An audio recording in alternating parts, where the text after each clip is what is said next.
Good morning, everyone. It's Michael McClellan here. We'll get started in just a few minutes.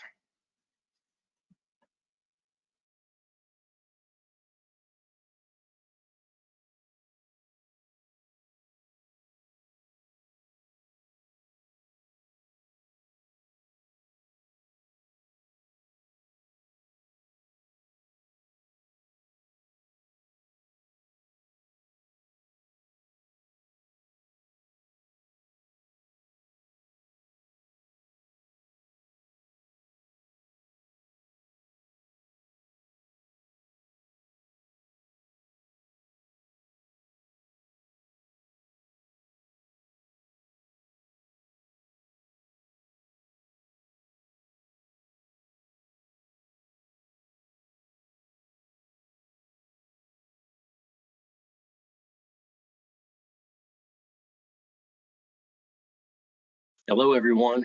Welcome to another Levine Electronics and Electrics webinar. My name is Michael McClellan. I'm one of the partners at L3. We have a few different divisions at L3. We have a power division and a controls division. I hope that at some point, if you don't know who we are, that you'll go to our website and check us out. We try to give back to the industry. I'm involved in IEEE and other organizations, and during this interesting time, we have committed to putting these webinars on, and boy, I think we've got it's probably over 100 recorded by now. So if you have a topic that you are looking to hear more about, most likely we have already done a webinar on it. And if we haven't, we will certainly put something together. We would love your feedback on this. I'm sort of biased, but I do think that L3 is probably the expert in our territory on protection, transformers, grounding, arc flash, and that kind of thing. For this presentation, we've actually figured out a way for you all to ask questions. We would love your participation, and we have loved your participation over the last, well, I guess it's been a year now.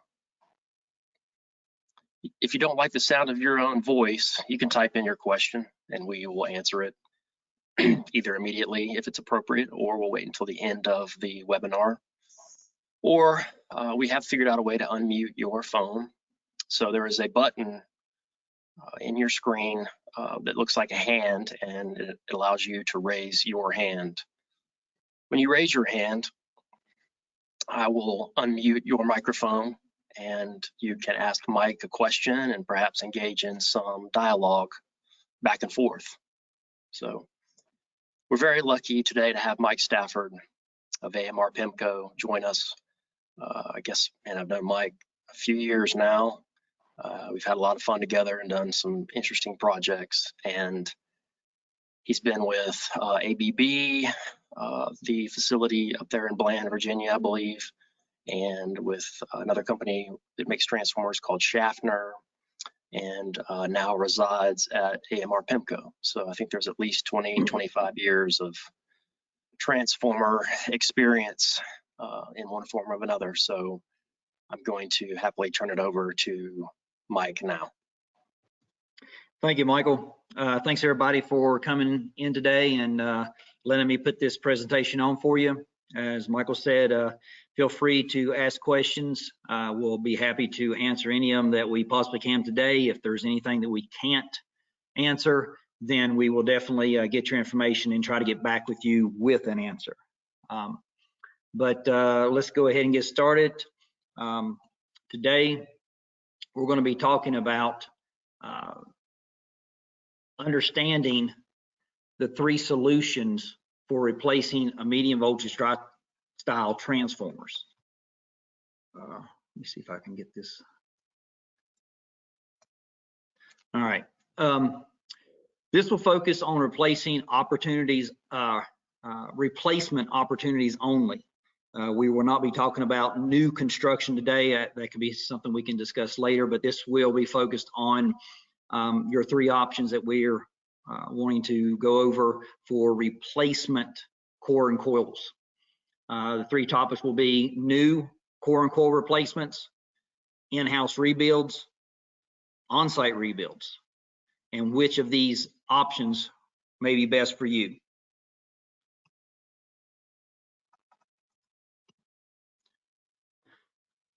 Typical KVA range for today's discussion is 500 kVA through 10 MVA.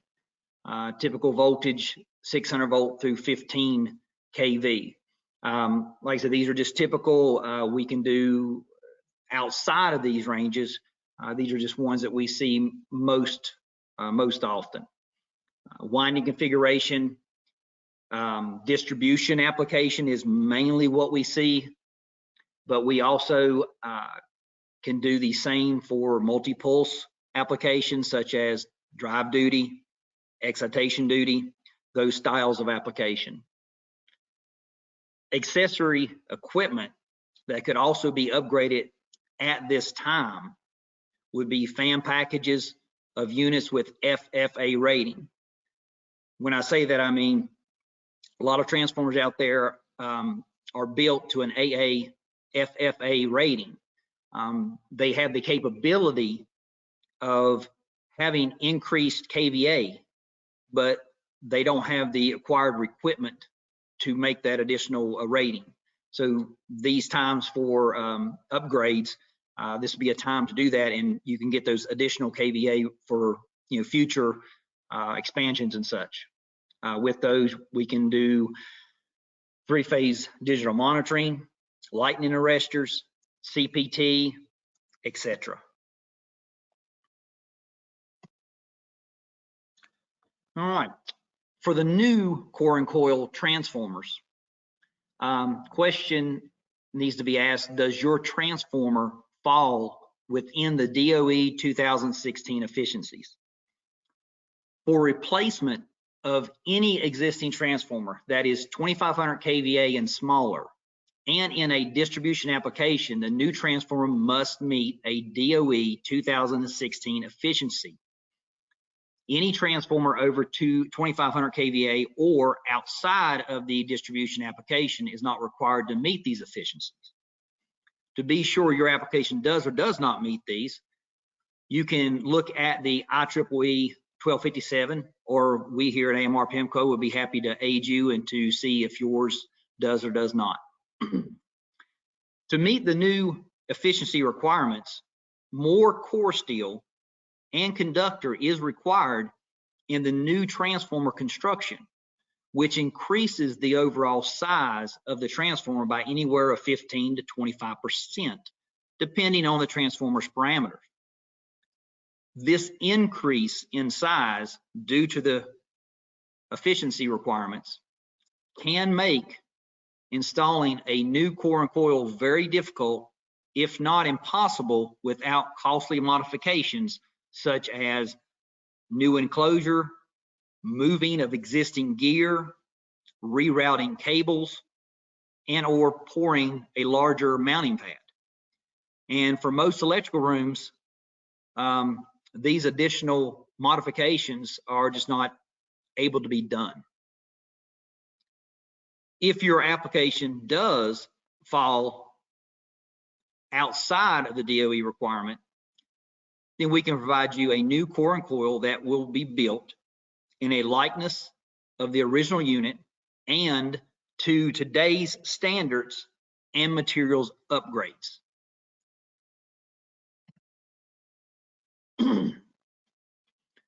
What is required to determine fitment of a new core and coil back into an existing enclosure and application?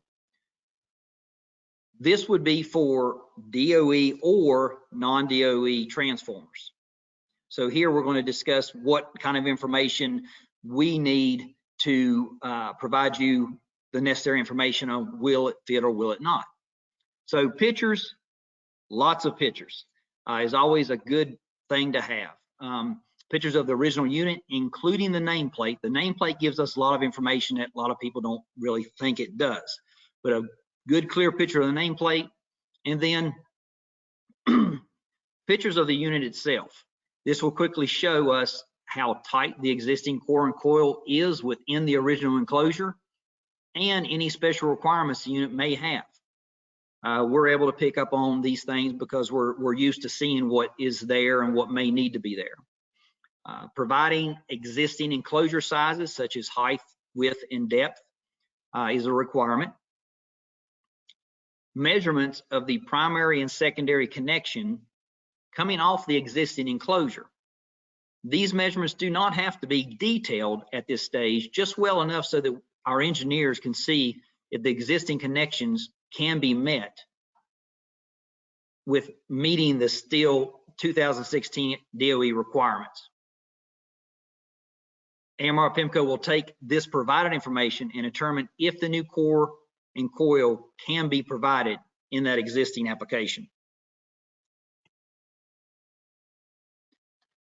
Continuing on with the new core and coil, in some cases, when the enclosure is larger than normal, and there are cases where the enclosure has to meet up to a gear, and just the enclosure is larger than what's really required. In those cases, then we can actually increase the transformer size to accommodate increased power demands. Also, again, here we're stating that at that same time, if you've got a transformer that has FFA rating, this would be a time that you could increase that kVA by adding the fans and temperature monitoring so that you can get that 33% more additional kVA. Custom designs to fit existing lineups, such as connections, even retrofitting the core and coil so that it will fit back into existing lineups. Custom bus work to meet existing terminations and gear connections. Provide options on existing enclosures, such as screens, filters, replacement panels that may be damaged, even adding accessories at this point, such as IR viewing windows, digital monitor instead of the analog style monitors, which the digital monitors nowadays have the remote communication, which a lot of places would like to have. So at this time, this would be a good time to change out those older style accessories for newer updated models. UL approved varnish and VPI system, and of course we do meet all the IEEE and CSA standards.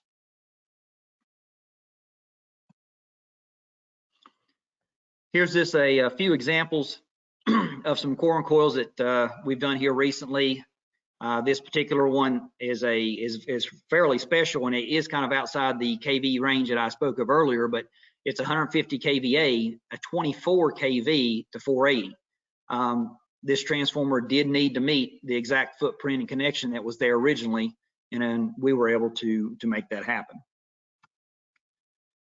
Here's a pedestal style transformer that, because of the location that this transformer is operating in, it had to also meet the exact same footprint, 750 kVA, 5 kV to 480. Here's an example of a project that we changed out several core and coils for the USPS, actually increasing the kVA on this particular transformer, but as you can see on the left side, the old core and coil structure, and a picture of on the right of the new core and coil terminations as needed.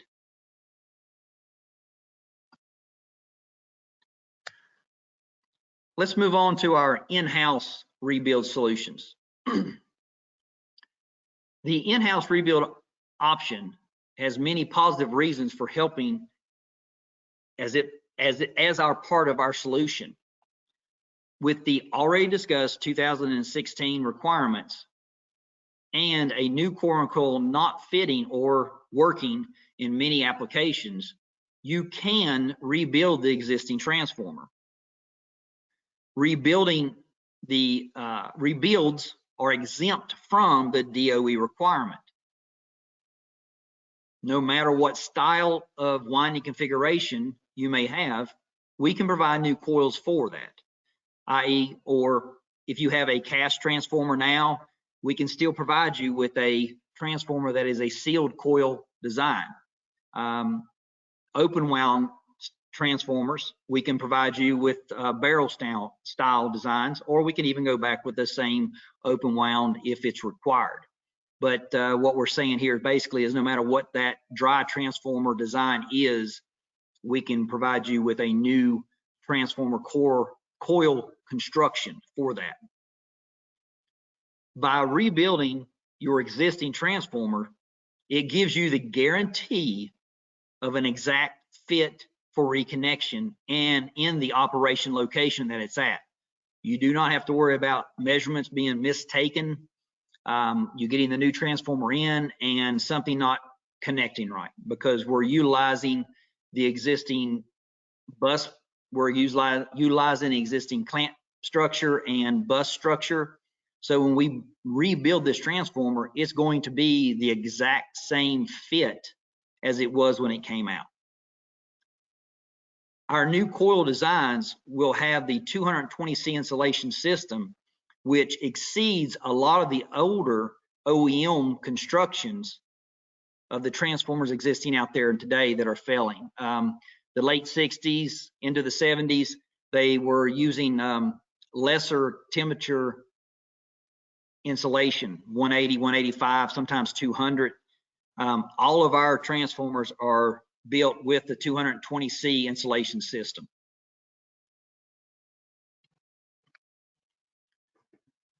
AMR PemCo's coil construction is of a barrel design. And I'll try to point that out as I go through some pictures here in a few minutes, the barrel style design, which it gives you a smooth vertical surface.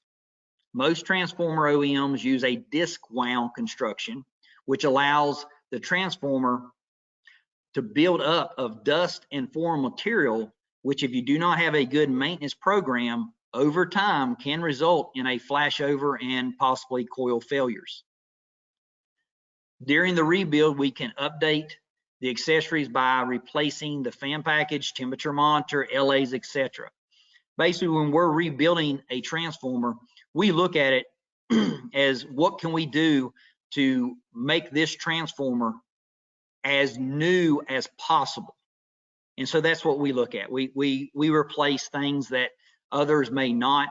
Our existing, we can even refurbish your existing enclosure and base by cleaning and resurfacing the metals to apply new primer and powder paint if you'd wish. Here's a very big positive for the rebuilds. We still provide a 12-month, 18-month warranty, which is the same as a brand new transformer with extended warranty options. So even though you're getting a rebuilt transformer, you're getting the same warranty as you would with a brand new one. Our lead times are shorter with rebuilds, typically around 5 to 7 weeks with most applications. The cost is typically 20 to 30% less when, excuse me, less than the price of a new unit when looking at the total pricing package. This work is all performed at AMR PemCo's factory located in Bluefield, Virginia.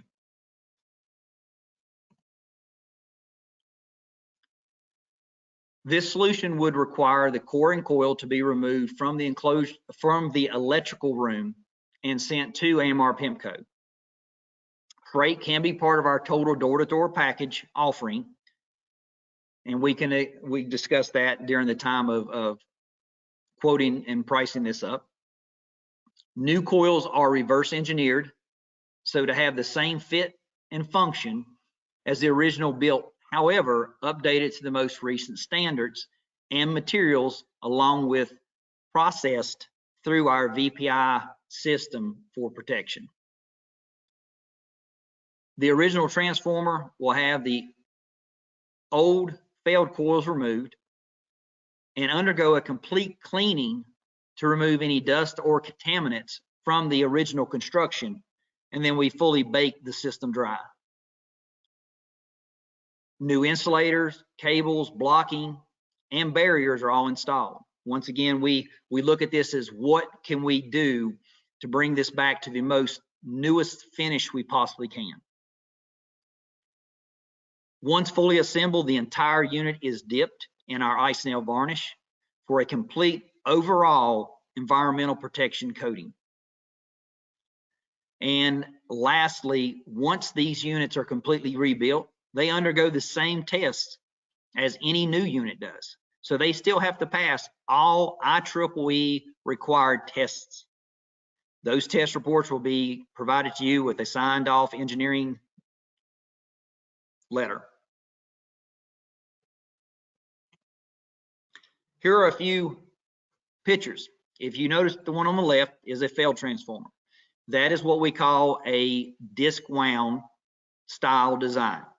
As you can see, it has several shelves, so to speak, that dust and contaminants material can build up in over time.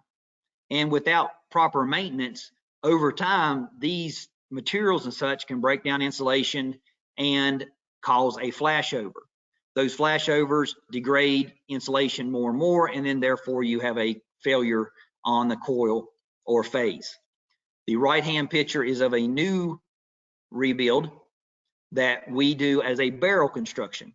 You can see the exterior is a smooth vertical style, very easy to maintain, where dust and materials can't build up on it.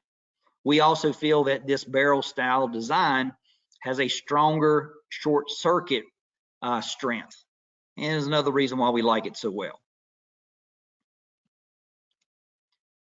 A couple more units. The left is a failed unit, the right is rebuilt. As you can see, you know, we bring in the newest materials. The cables are new, the insulators are new. We clean the bus work, we repaint the clamp structures. It really is the newest you can possibly have and still call it a actual rebuild.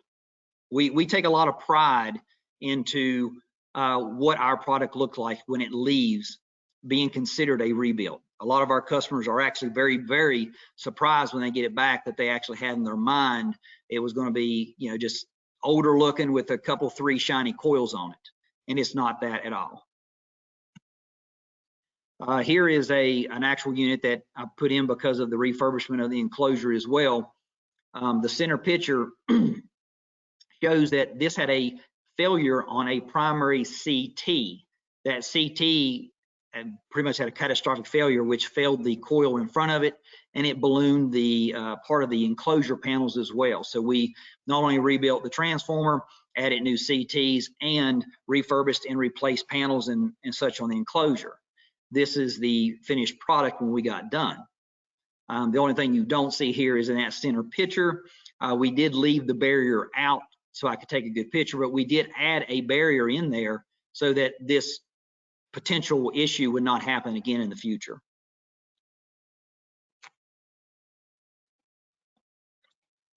All right, let's go to our third option. Our third option is on-site rebuilds. AMR PemCo's on-site rebuild solution, and we are really the only manufacturer capable of offering this solution. We have people that have years of experience in rebuilding transformers of many different OEMs transformers, and by understanding how that's done, this solution is for situations when removing the old failed transformer from the building is next to impossible and would be very costly, where demolition, street closure, crane, etc. would be required to remove that old failed transformer and install a new one. AMR PemCo will bring the skills from our very successful in-house rebuild service to the job site. We send a qualified technician to take all necessary measurements, sketches, and pictures of the failed transformer. We evaluate and determine what work needs to be done, the same as if it was in our factory. We discuss the overall logistics of how the rebuild will take place with the contractor, This includes the work scope of AMR PemCo and that of the contractor. This information is taken back for engineering to reverse design new coils that will have the same electrical characteristics and that will fit the existing core legs.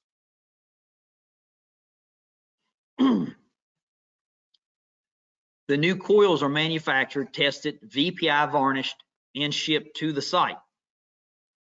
AMR PemCo then will coordinate with the contractor and schedule for 2 service technicians to return to the site to perform the rebuild service. The rebuild takes place over a 3 to 4 day timeline, where the AMR PemCo technicians and 1 helper provided by contractor will break down the failed old transformer, remove all coils, clean the unit, reinstall the new coils, and complete the rebuild for the entire assembly. Once the rebuild is completed, then the contractor has a third-party test group finalize the rebuild by performing standard field tests. Now, this would be the same field tests that would be required on any new transformer that would be installed. Once again, we are held to the same standards as new. So our rebuild transformer, whether it be in-house or whether we perform this on site, we still have to pass all finalized testing, which we're more than capable of doing. Some pictures of on-site rebuilds.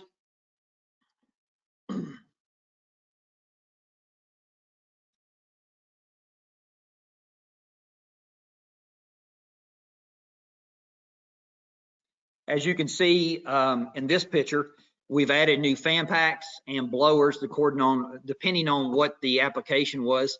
But as I spoke about earlier, of adding accessories or replacing accessories at this time is always the best time to do that while you have all the accessibility.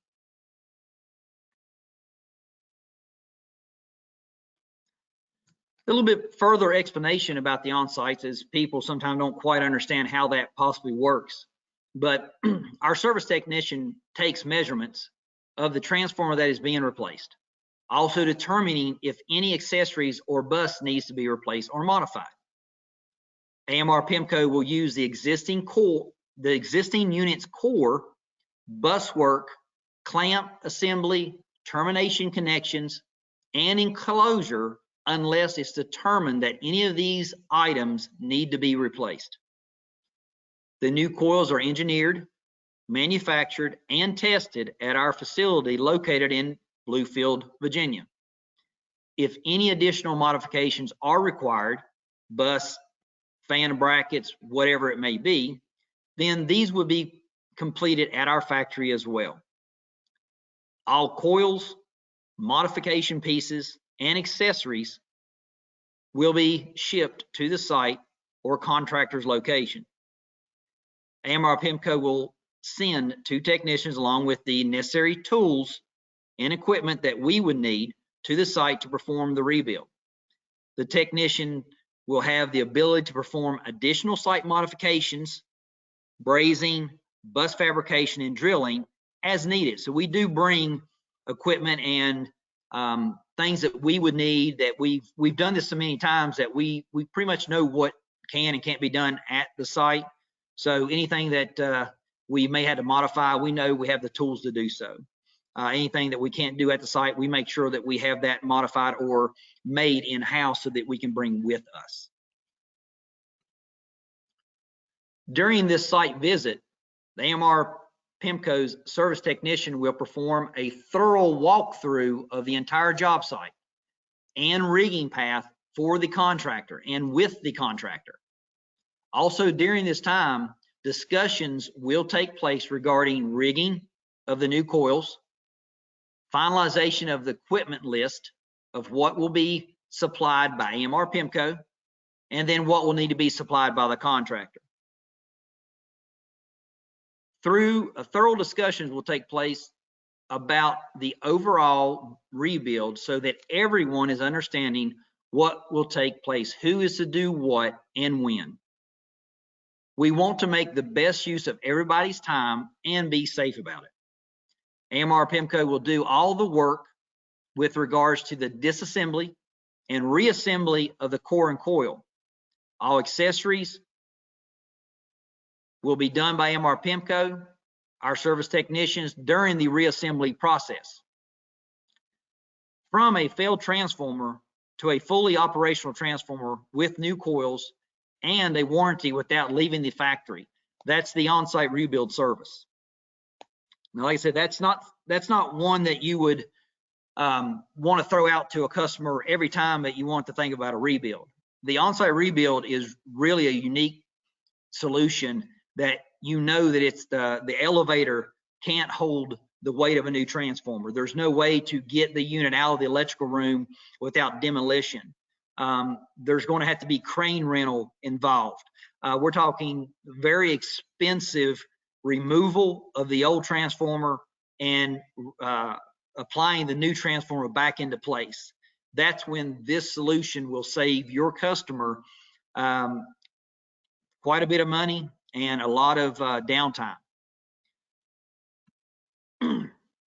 So who is this unique service for? Well, you know, universities. We've done universities, hospitals, high-rise buildings, you know, old historic buildings. Of course, you don't want to do demolition on those. Buildings where demolitions require street closures, crane rentals. Customers who want a quick or need a quick turnaround with minimal rental exposure. Buildings with a substation footprint that can't grow, and they know that the DOE transformer is not going to work. Buildings with very limited access to the electrical room, and logistics are just a nightmare. These are all situations you want to think of when you consider an on-site rebuild. Why should you choose the in-house or on-site rebuild service? For both of these rebuild solutions, the following items I think are worth highlighting and re-mentioning. You know, you've got a guaranteed fit and reconnection to existing gear. It's going to fit in the exact same location. Your time on site for an on-site rebuild is less, and less time is less money. Environmentally friendly and cost effectiveness, which, you know, we reuse several key components for the existing transformer. Backed by an experienced manufacturer for over 60 years. Warranty the same as a new transformer. When considering total cost, the rebuild service saves the customer money with the same results, less effort, and with a quicker turnaround. I'd like to thank everybody for allowing me to put this on today, and if anybody has any questions, please feel free to let us know. That's great, Mike, as always. Did have a couple questions roll in, and here's an interesting one. The barrel style design doesn't seem to allow as much air flow. How does it achieve the higher temperature rating? Okay, the barrel wound it's got layers in between each of its sections, and you've got air gaps in between each one of those. What you can't see in these pictures is the air comes in through the bottom of the transformer coils, and there's air gaps that allow the air to flow up through the coils and out the top. It's a convectional oven style cooling. So there's actually air ducts in there to cool both high and low sections of that coil, and does a very good job. This is, you know, the constructions that are out there are barrel wound, disc wound, and cast. The disc wound has the cooling properties just strictly on the exterior of the coils, as you can see in the one picture. The barrel style has both inward and outward cooling as it goes through the air ducts. So actually, we feel that it has a better cooling property than the disc wound.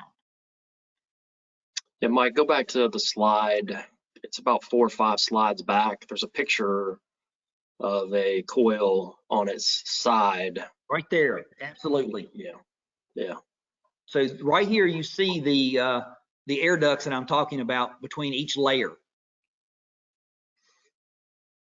And the chimney effect, or convectional oven style cooling, like I said, it comes up through those air ducts and out.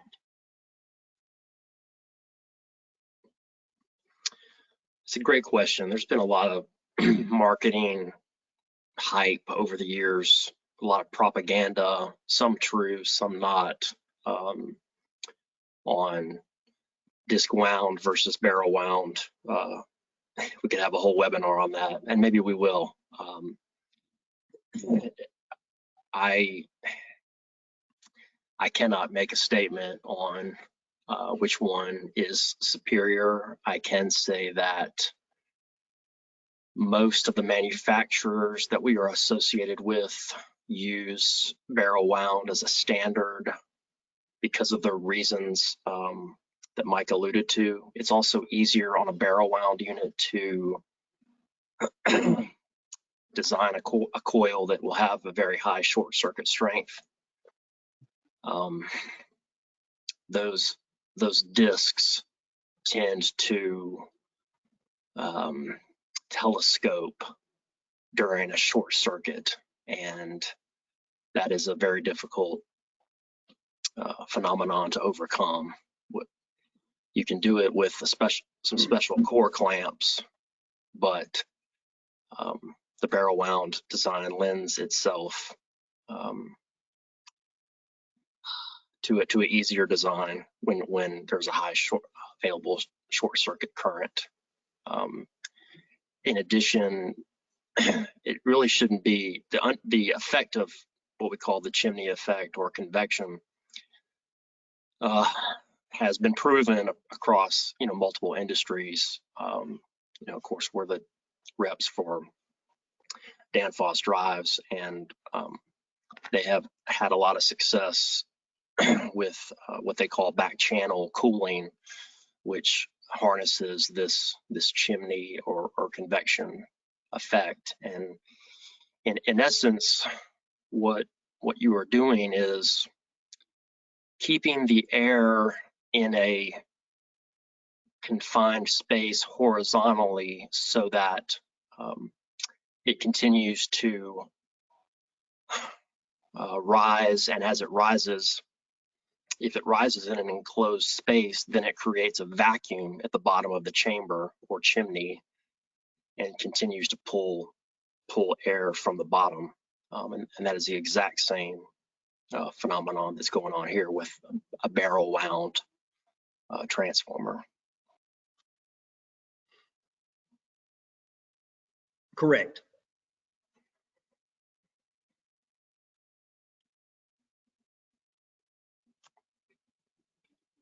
I guess a question came in during my sermon.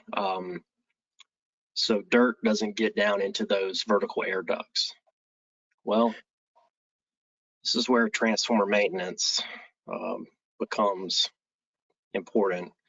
If you have a nasty environment, you better have filters on those lower, well, really, and the upper vents, because you certainly do not want to allow dust into those air ducts.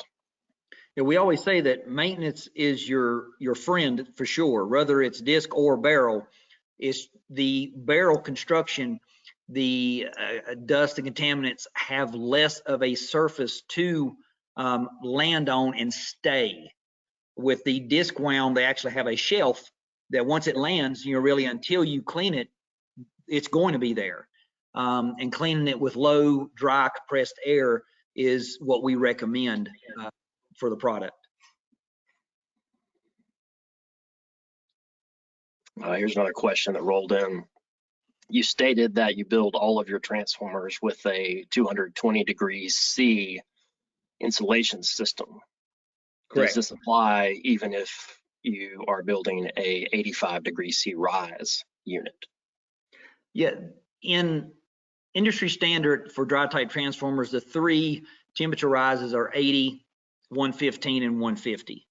So the 220 degree C is derivative from, let's say, a 150 degree C rise transformer. Adding on top of that your 40 degree max ambient temperature and a 30 degree hotspot gives you 220 C. Now, if you've got a 80 degree transformer, then you're much further away from coming close to that 220 C rise or insulation than at 150. So the lower the temperature rise, the cooler the transformer is going to run during its operation, and the less likely it is to hit that maximum rating. That once you hit 220 or over 220, then you start degrading your insulation. Hopefully that answered the question. Yeah, I think it did. So Mike, you might just sum up for us, give us the 30-second version. When do I tear the transformer out of the core and coils and send it back to your factory? And when do I use your on-site rebuild service? Okay. Well, going back to the new core and coils, once that's figured out whether you can or cannot provide new core and coils into the existing enclosure, and or that location is just not able to be removed, then you can go either on-site or in-house rebuild. The in-house rebuild is a lesser costly option.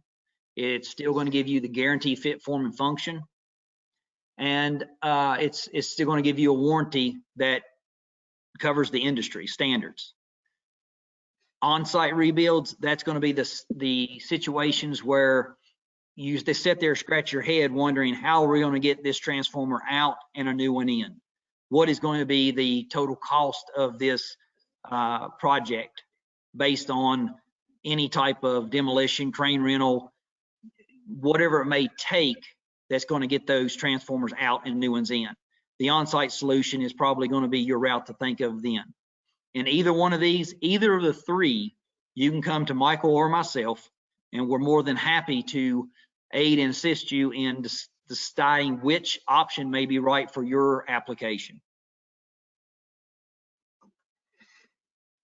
Yeah, so it's a good question. And an example would be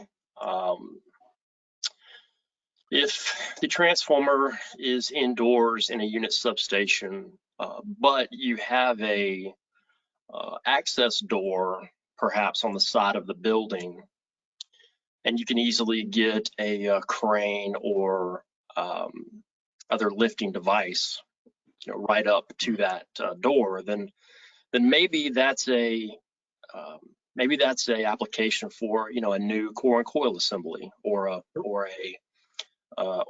factory rebuilt core and coil assembly. But if it's inside of a building and perhaps it's in a penthouse where it's very, very difficult for a crane to reach,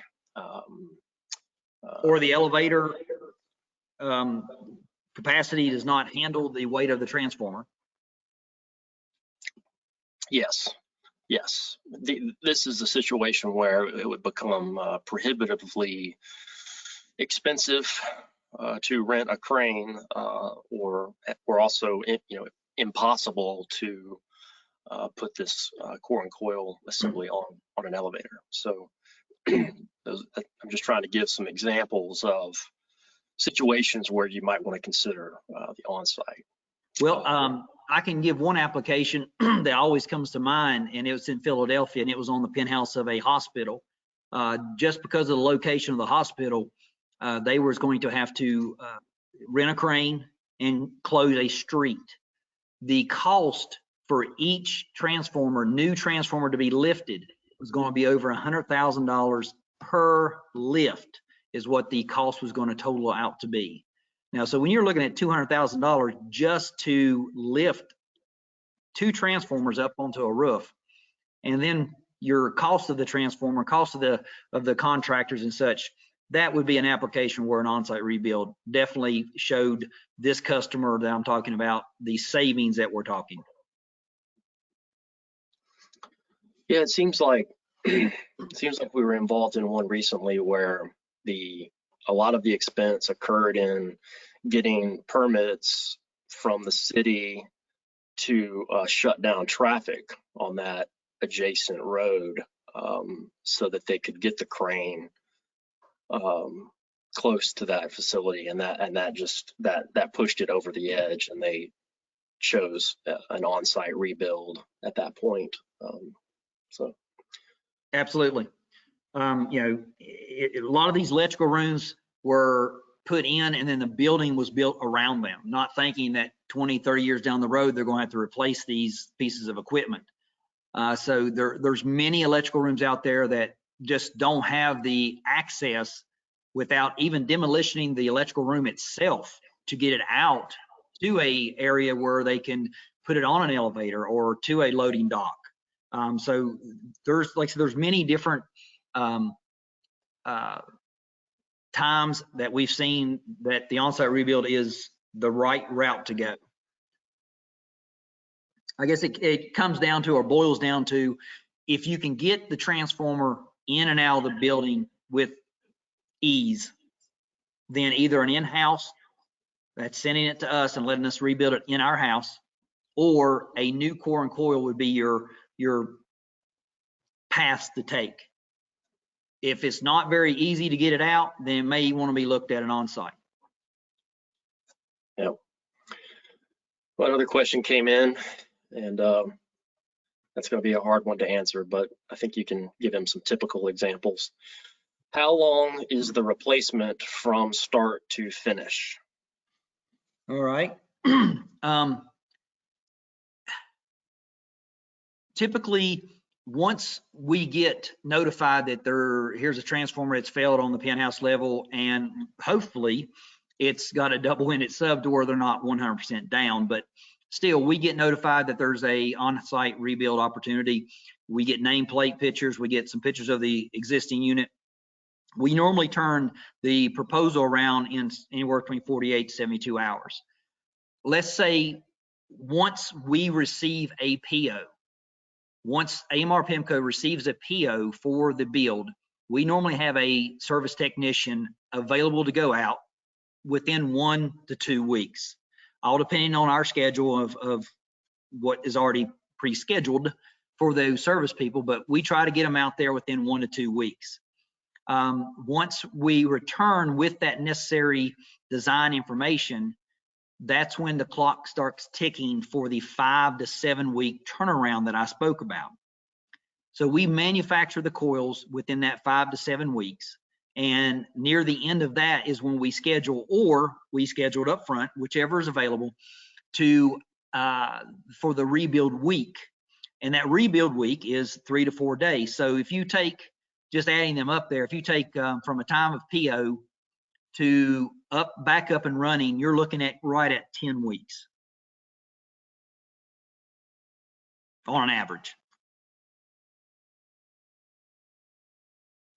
We do have availability for quicker options at times, all depending on our schedule and what we have going through our factory. Sometimes we can pull that in to closer to an 8-week lead time from start to finish. But when looking at new transformers, and I'm looking at a brand new core and coil from us, you're still looking at 10 weeks. And for most of the industry, you're looking at 10 to 12, possibly 14 weeks. So it's definitely a quicker turnaround, and with options of expediting.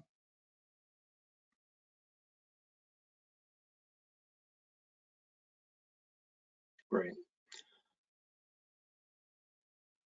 Boy, this one's a topic for another webinar, but you can try to give them the 5-minute version. Does AMR PemCo do VPI, VPE, cast, MagnaSeal, or other insulation options? And what is the difference? All right, we do offer VPI as our standard protection option. The VPE is very loosely used in the market. Our VPE option is basically additional coating of the epoxy-based varnish that we're already using for the VPI option. So your VPI option, for example, does 1 full or 2 full vacuum processes. For the VPE, we would do an additional process of that same varnish to allow a thicker buildup of that material. We also have a sealed coil option, which we use when cast is part of the criteria. We do not manufacture cast coils. Actually, there's very few companies in the US that actually manufacture cast coils.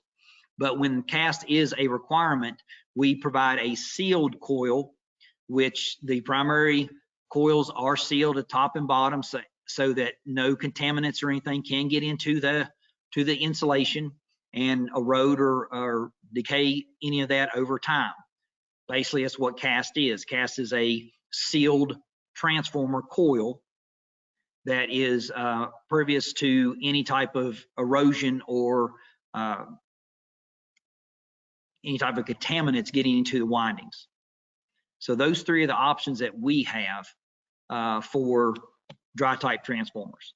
And of course, if the transformer is not too large, then we also apply a isonail varnish to the entire unit once it's completed, which coats the bus work, the clamp work, and applies an additional coat to the already VPI epoxy-based varnish. And anybody who's interested in our sealed coil applications, I can provide Mike with, or he may already have some of our literature on that sealed coil product.